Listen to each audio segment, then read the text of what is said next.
Ey Amirul Mo'minin, mahrlar juda qimmat bo'lib ketdi. Uylana olmayapmiz. Nasihat qilsangiz degandim.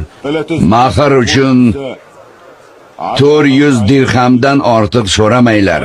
Garchi Saidlarning qizi bo'lsa ham. Kim bundan oshirsa, ortiqcha qismini baytul molga o'tkazaman. Nima?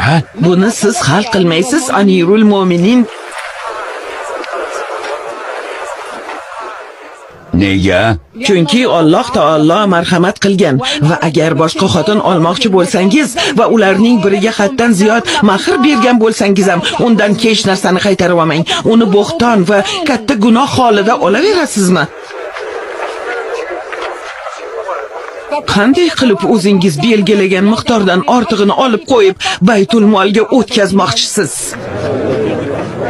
Ayol to'g'ri aytdi. Erkak adashdi.